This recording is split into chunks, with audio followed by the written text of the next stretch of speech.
In 2024, I found myself about 400 miles northeast of Calcutta.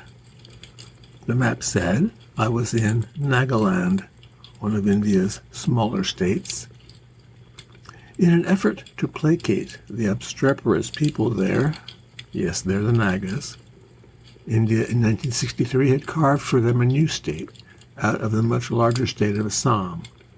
Nagaland is about half again as large as Los Angeles County. It presses against India's border with Burma, and it's home now to about 2 million people. The most dramatic description I know of the place comes from a pair of British police officers in the 1940s. It is a country of an almost terrifyingly prodigal nature, overgrown by rank and luxuriant jungle, beaten by rains of tropical fury, intersected by numberless rivers pouring their torrents into the majestic Brahmaputra, and racked by earthquakes, and pillaged by elephant, rhinoceros, and equally savage man. Reviewing that sentence, I'm amused to see that they fail to mention the topography. So I will add that you should think of the Naga Hills as mountains. The pattern is one of long parallel ridges with hardly any flat land at the top, plus intervening rivers and occasional valley floors, and then the rest, probably 90% of the whole place, steep slopes running 1,000 feet up or 1,000 feet down, depending on your perspective. The Nagas are famous for bulging muscles in their calves. I speak of the Nagas, but that's a recent label, originally applied by outsiders. The Nagas themselves belong to one of 20 or so separate tribes, separate because they speak different languages. These tribes had no awareness of a collective identity until the British gave them one. That process took the better part of a century, but began in 1835 when the word Naga appeared in print for the first time. The British officer using it said it was used not by the people themselves, but by the Bengalis down on the lowlands. It's a pretty safe bet that the word was a slur. Back in 1947, a Naga delegation met with Nehru, who was about to take India over from the British. They asked for independence, and one of them recalls that Nehru banged the table with his fist. India cannot be split into 100 bits. If you fight, we shall resist. No surprise, few governments anywhere politely accept the loss of even a shovelful of their territory, but the Nagas, 80 years later, haven't given up. And they have on their side the fact that the government of India these days says that India is the land of the Hindus. Almost nobody in Nagaland, except for a few economic migrants, is a Hindu. The Nagas certainly don't look like Hindus. They look Chinese. This was obvious as soon as I got to the gate for my nearly 3-hour flight from Delhi to Dimapur. That's the grimy town of 200,000 people that sits at the western toe of the Naga Hills. It's the biggest city as well as the commercial center of Nagaland. Need some part for your truck, which is broken down somewhere in the hills? Phone in the order to Dimapur, and you'll have what you need tomorrow. I met one man who had just returned from an overseas trip. He was still angry because the immigration officer had demanded to know where he had gotten this Indian passport. It had to be fake, the officer was thinking, because the man didn't look Indian. I met another man who had spent some time in southern India. He said he was often addressed there as Chinchin. In the spirit of reciprocity, the Nagas may have derogatory names for Hindus, but the only one I heard was mainlander. That's what I heard Nagas call the economic migrants I mentioned a moment ago. As slurs go, mainlander is pitifully weak, but it does suggest that the people of Nagaland think of India as a place across some imaginary ocean. Naga villages are almost always on ridgetops. That's not because the Nagas want to avoid that ocean. It's because into the 20th century, the prestige of Naga men, and sometimes their ability to get married, depended on the number of human heads they had collected. Here's an official account from several villages on the eve of World War II. It was compiled by the British governor at the time. Early in 1939, Yung Kao, Tam Kong, and Uka took 12 heads off Agqing, and in June of that year, Han Sha, Uka, and Yung Kao destroyed Agqing, taking 96 heads. Again, that's 1939. I should mention that for added safety, Naga villages were fenced and gated. That's because the most valuable heads were those of women and children, and they were the most valuable precisely because they were behind those fences and gates and hard to get. It does rankle our sense of fair play. Nagas were and are famously indiscriminate omnivores, but they weren't cannibals. The Naga took the head of his victim and left the rest. After a while he cooked the head, then mounted it on the front of his house or in one of his village's community buildings. It wasn't just a hunting trophy. The Nagas believed that if they had a person's skull, they had that person's soul. Now, I have no idea what a soul is, or even if souls exist, so I'm the last person to talk about soul force. But plenty of people are confident that souls exist, and those people should at least acknowledge that Naga headhunting, barbaric as it was, had an underlying logic. If souls exist and if they are powerful, it's not unreasonable to try to stock up. Two obvious residual questions are whether the soul is located in the head and whether it sticks around after a decapitation. Now, I'm not defending headhunting, and neither were the British, who, between 1878 and 1947, had officers living in these hills and trying to suppress the practice. But the British did admire and like the Nagas. The British believed that the idea of accumulating soul force by nailing skulls to your front porch was demented. But the British also recognized that 96 heads are trivial compared to the poison gas and trench warfare of World War I. They are perhaps even more trivial compared to what would come in World War II, and certainly more trivial than our situation today, when we ignore the danger of weapons so powerful that if they went off one day, the last 100 or perhaps 500 would have nothing to do but, as the lovely phrase has it, make the rubble bounce. Who are the British and who are we to call the Nagas nuts? That's why James Mills, a civil servant who worked with the Nagas in the 1930s, could write that the people are primitive, and why he could add, long may they remain so. He added that they were exceedingly picturesque, cheerful, brave, and loyal.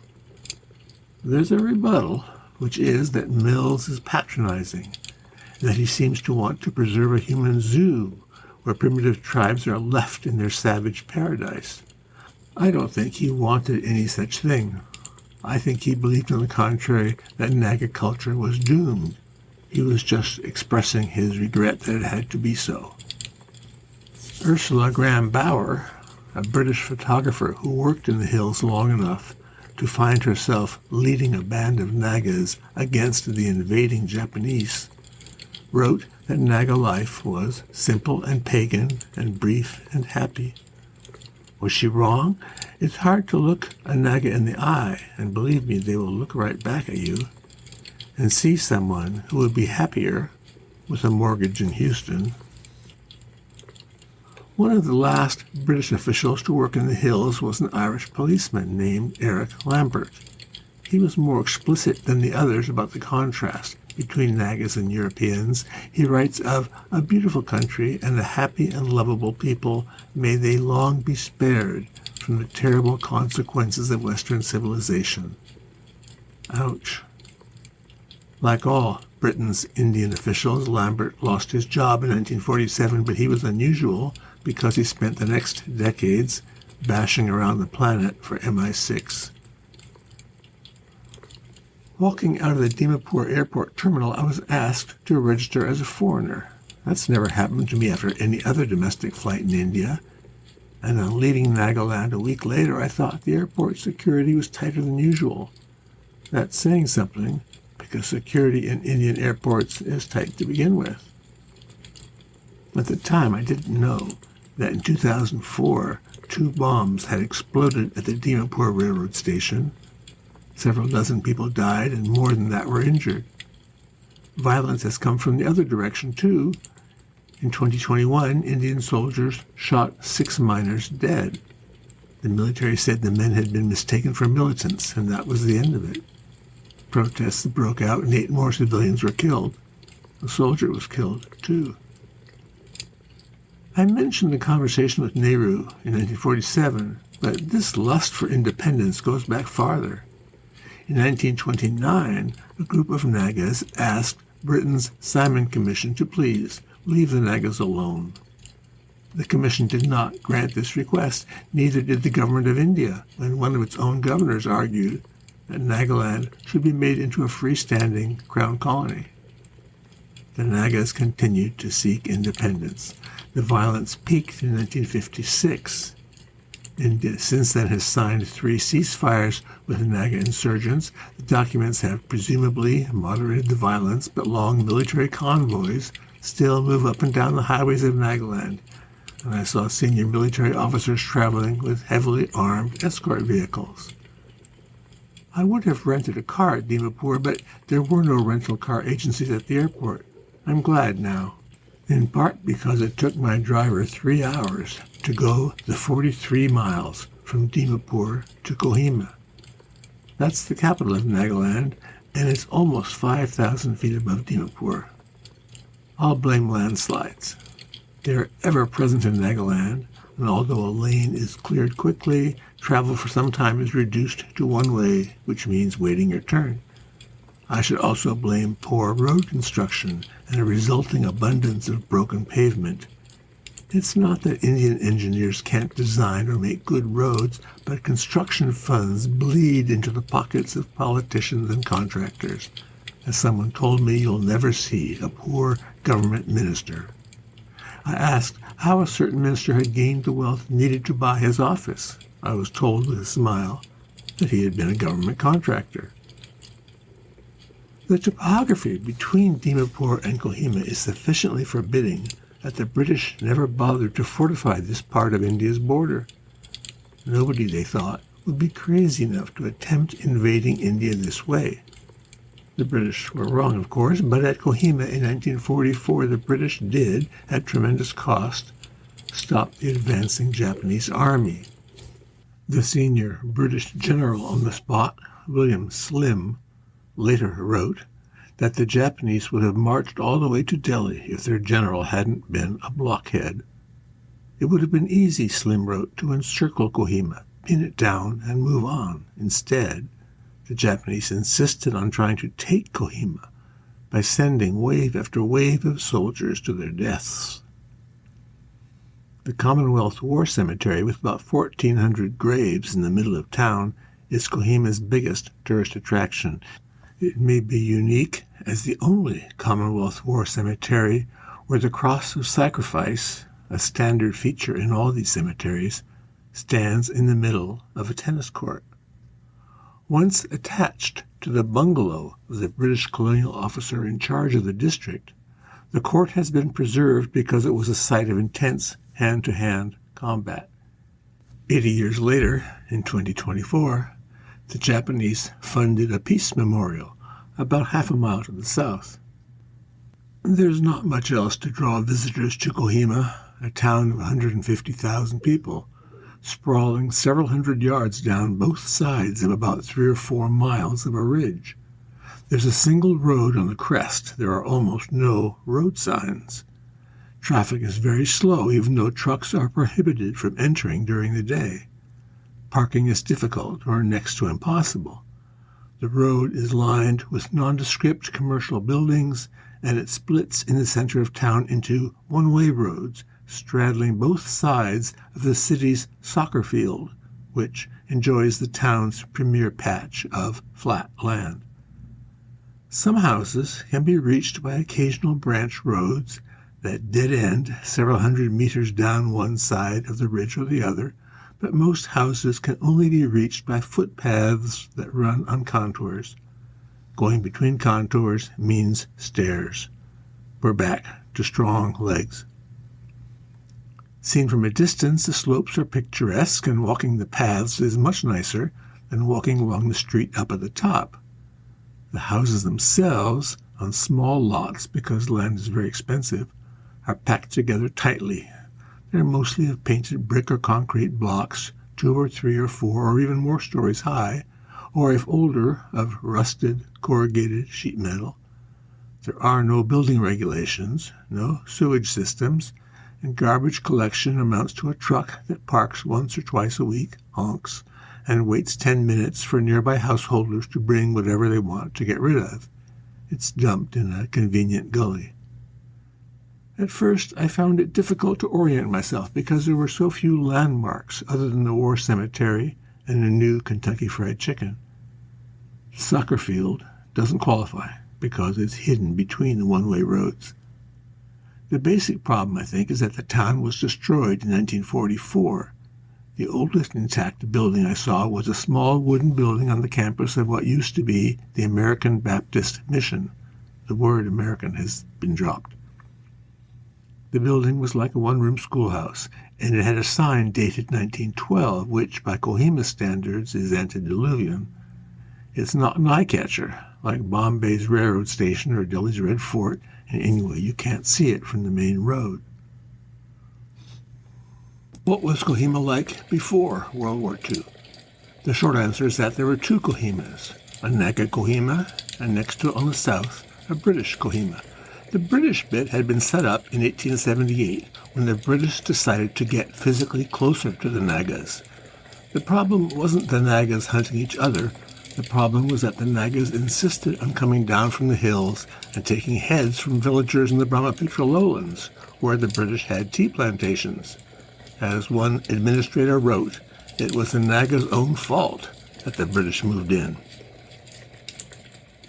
Old photos show that the British part of Kohima was very modest, a forest clearance with a dozen or so widely spaced, one-story wooden buildings with corrugated metal roofs.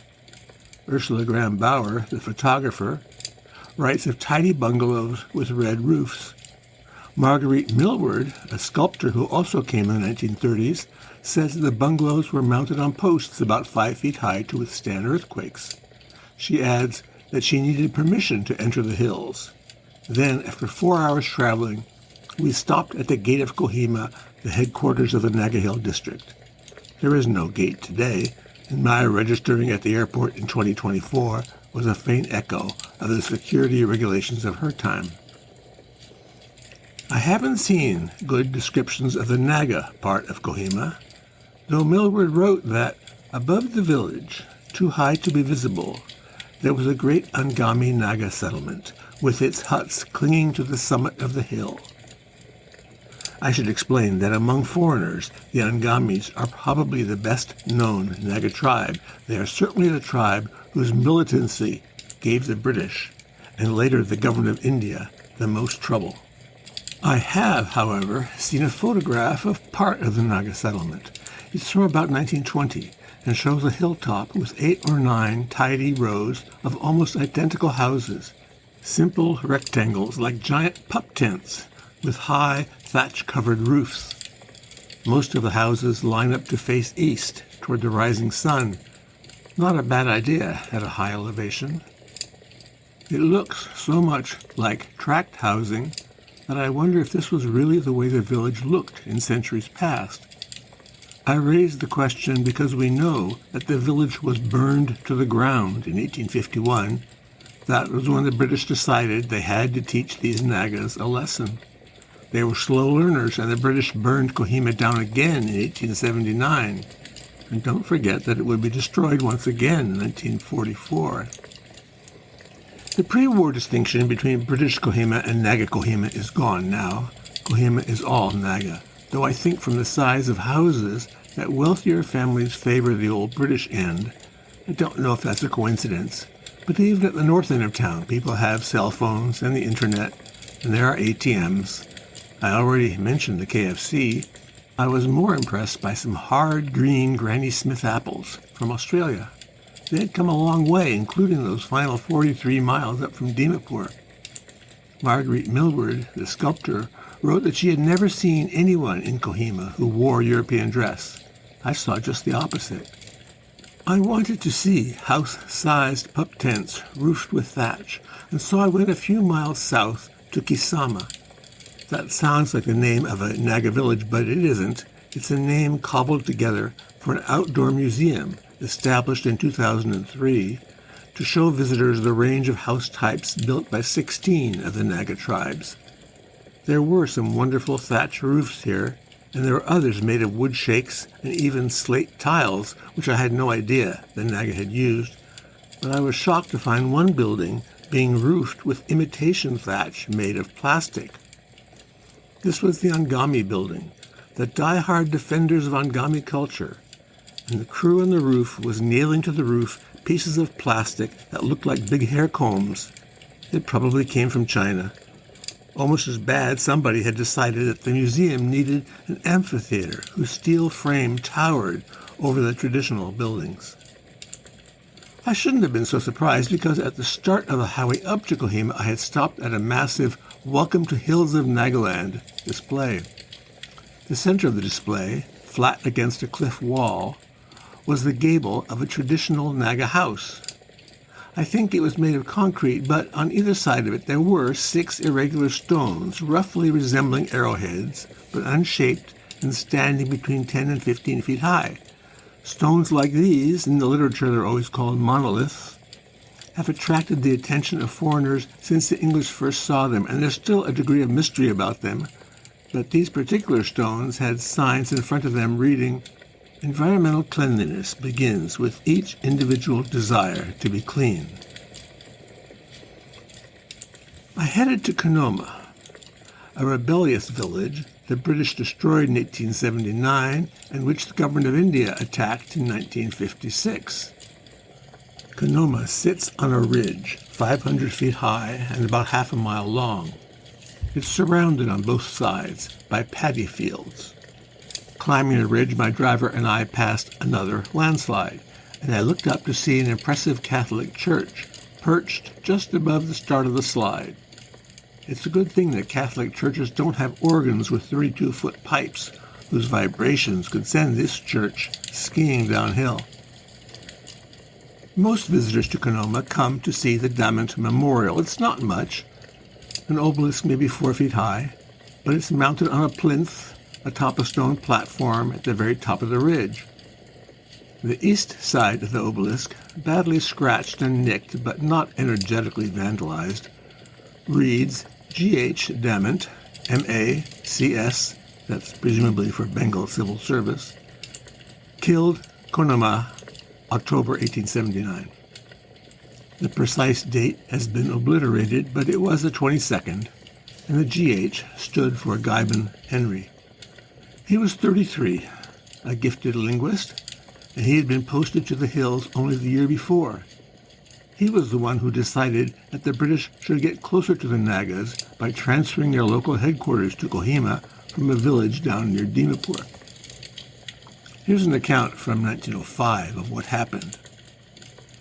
It is said that an interpreter from Jalsoma, a nearby village, warned him that the village was hostile, and on more than one occasion fell on his knees before him and begged him not to proceed.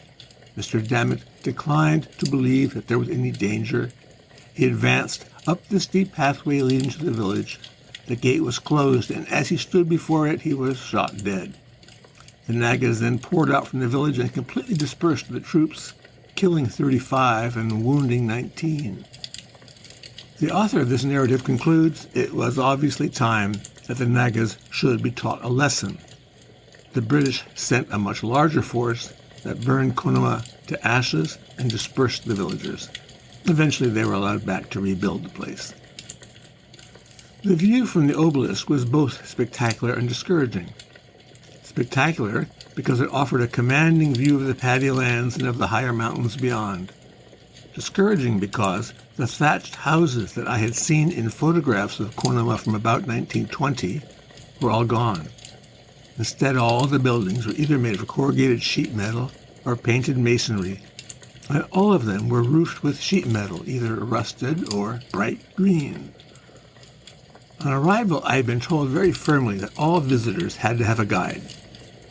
I was talking with the guide, who was actually very good, and lamenting the green roofs when he explained that the government had given the paint free of charge to homeowners so that Konoma could become India's first green village.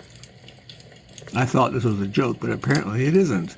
I'm still skeptical, but I suppose an ambitious civil servant might have thought it was a brilliant idea, and perhaps one he'd find profitable. One man was building a concrete-framed 5-story building with a stylishly sloping pent or skillion roof.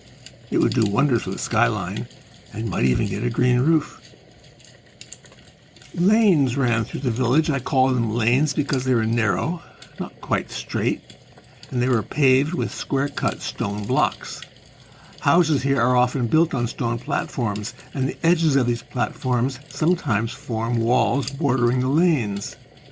Many of those walls had geraniums growing in the cracks or in pots on top of the wall. Somebody was watering them, which probably is not traditional because in the old days, water had to be carried up to the village. Now it comes in a long gravity-fed pipeline and is distributed through rubber hoses that run alongside the lanes. Water, in other words, isn't as precious as it used to be. I saw a communal tank with hundreds of gallons of water. Women were hand-washing clothes, hard work, but a lot easier than it would have been in the old days. I found a couple of buildings whose walls were made not of masonry or sheet metal, but of bamboo rods about the diameter of a pencil. They were set parallel to each other, but with a bit of space between. Then mud was squeezed onto and between the rods. The mud set and formed a solid wall. I also saw paddy spread out on the ground to dry, but what took my breath away was a basket that stood 5 feet high and was shaped as gracefully as a vase. It was made of thin bamboo strips and was used to store unhusked paddy. It sat on a wide plank on which the paddy was pounded to remove the husk. I thought this basket was the first beautiful thing I had seen, and I initiated a stupid conversation entirely my fault by saying that the basket would sell for thousands of dollars in Los Angeles. I made it worse by saying that the villagers could make a lot of money by authorizing a luxury hotel overlooking the paddies. The hotel could charge guests a fortune, and the village's share could be used to send village kids to college. Mid-sentence, I slowed and admitted that I was offering a formula for the village's destruction because the kids would not come back. As it was, the villagers didn't need my help.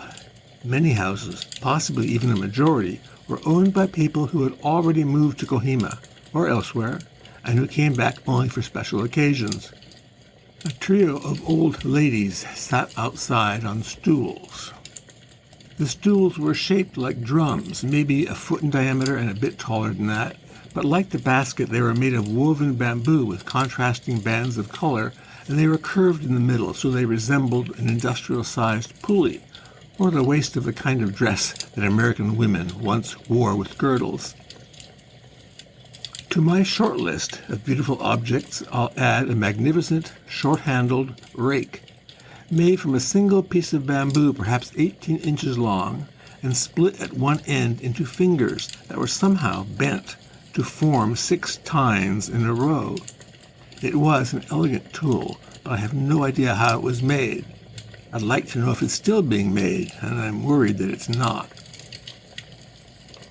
I don't know why the Dammit Monument hasn't been more seriously vandalized, because although the village looks radically different from the way it did a century ago, the villagers are far from whipped or beaten.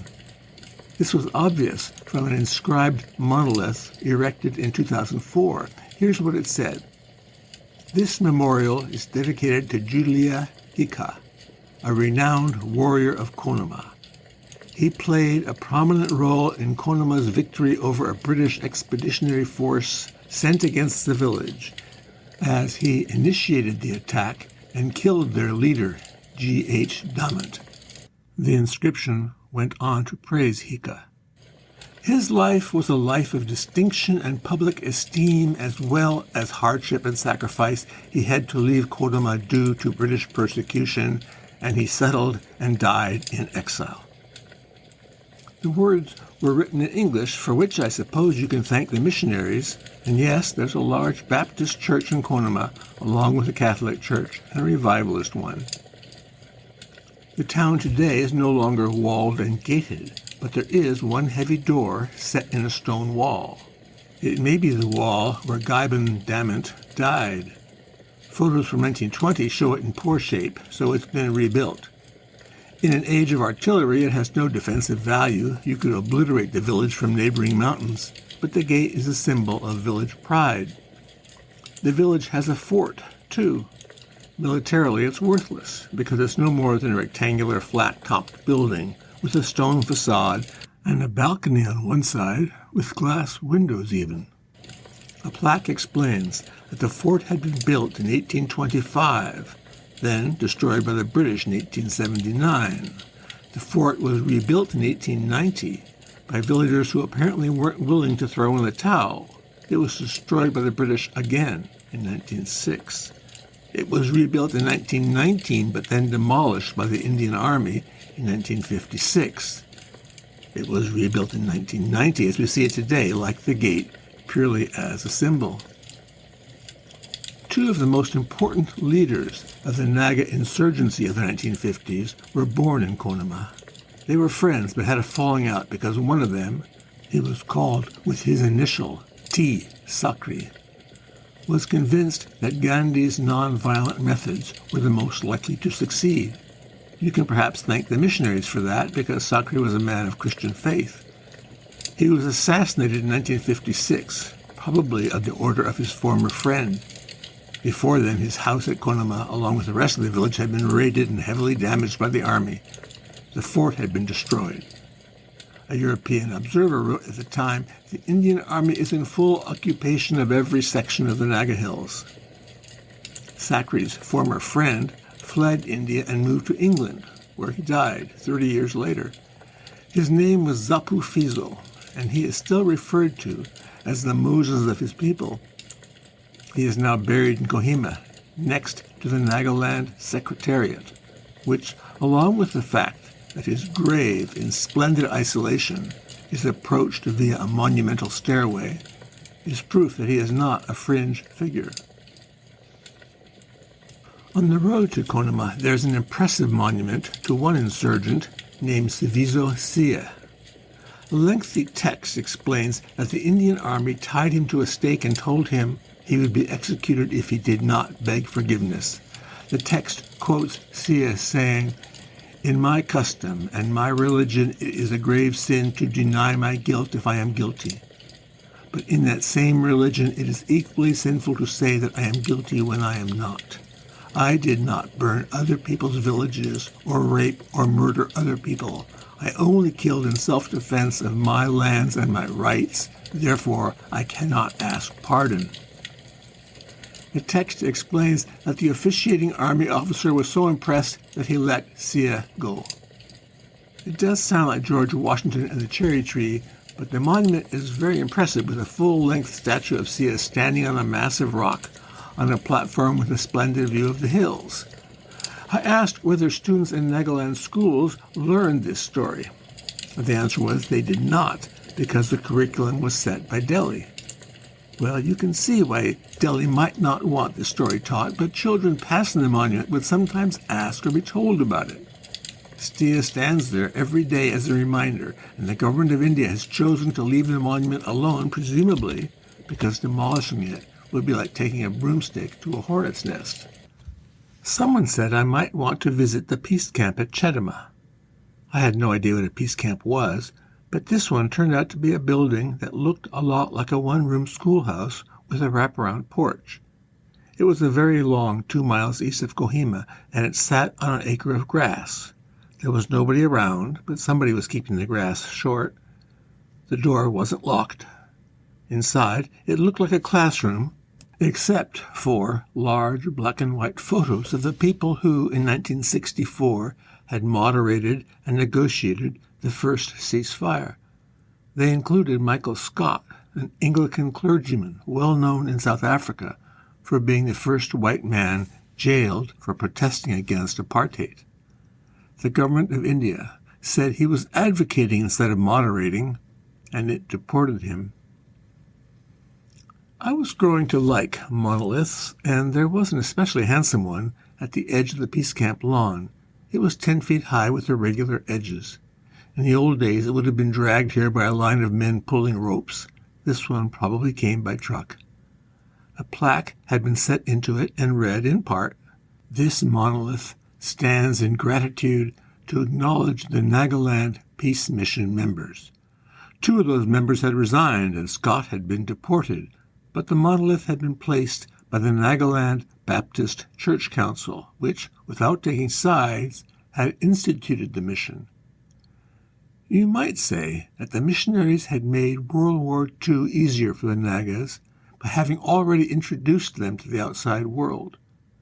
Christoph von Führer-Heimendorf, a German anthropologist who lived with the Nagas in the 1930s, later wrote that soldiers of various races passed through, lived, fought, and died among the Nagas. Thus new people, new weapons, new attire, new food, and above all new ideas were introduced to the Nagas, and when the war came to an end, they could not go back to the old secluded life. Führer-Heimendorf didn't specify what new ideas he had in mind, but I suspect the most important was the centrality of money, which would replace freestanding heads as the obvious marker of a man's worth. I don't disagree with Führer-Heimendorf, but I go back to the missionaries and think of John Henry Hutton, who all the way from 1917 to 1935 was the district officer in charge of the Naga Hills. As early as 1922 he wrote, "The spirit of change is invading and pervading every aspect of village life." Officers like Hutton were in no hurry to introduce the Nagas to the outside world, but the missionaries were teaching children to read English. Lord knows where that leads. What's left of the old Naga culture? Chetama stands atop a ridge with views west to Kohima and east to Burma, some 40 miles away.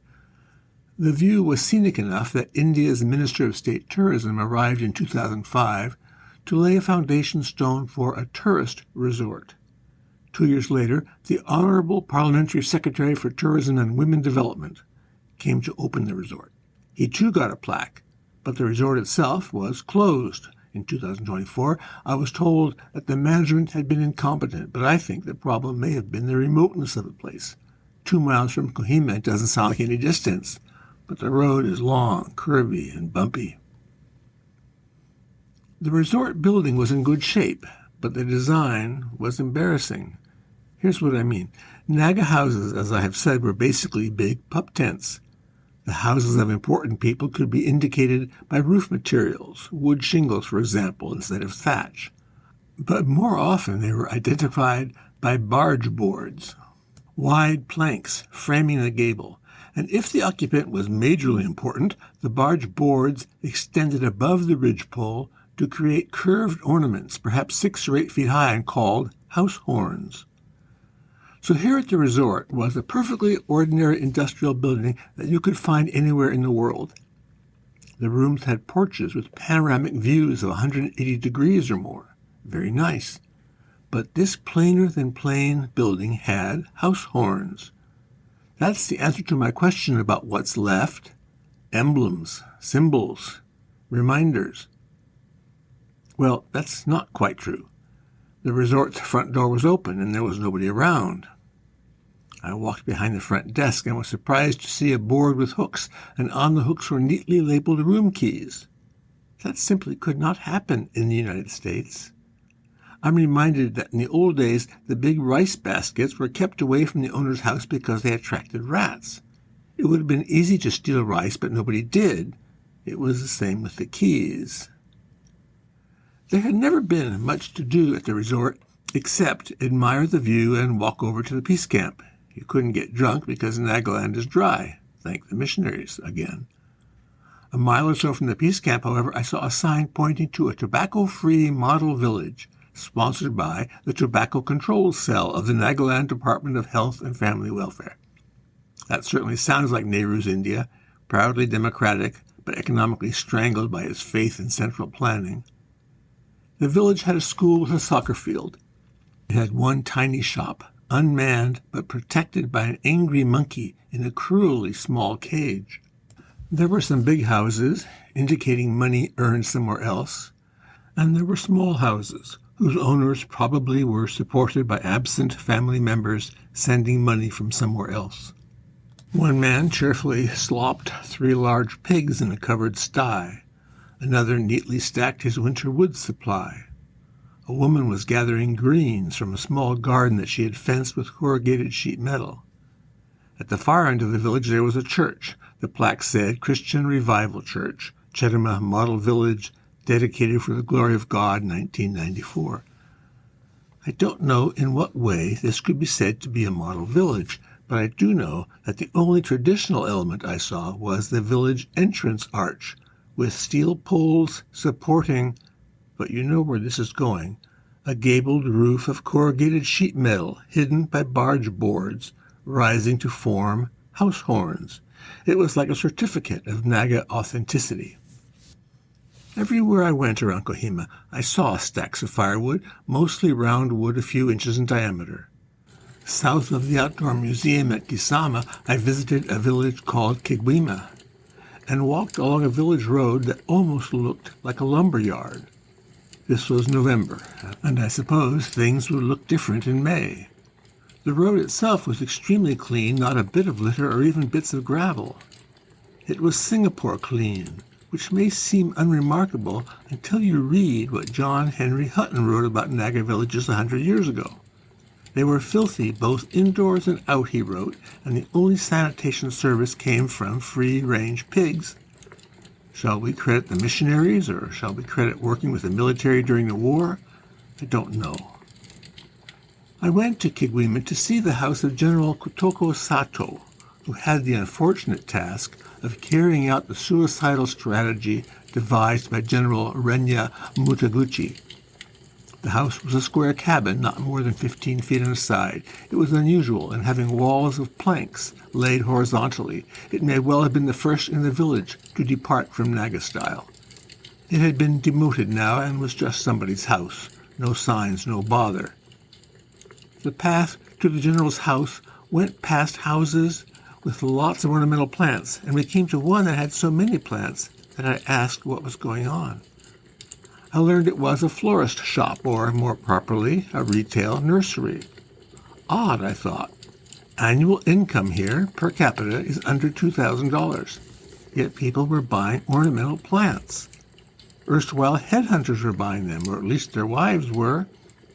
What's more, there was nobody around, and not even a caged monkey to make a racket.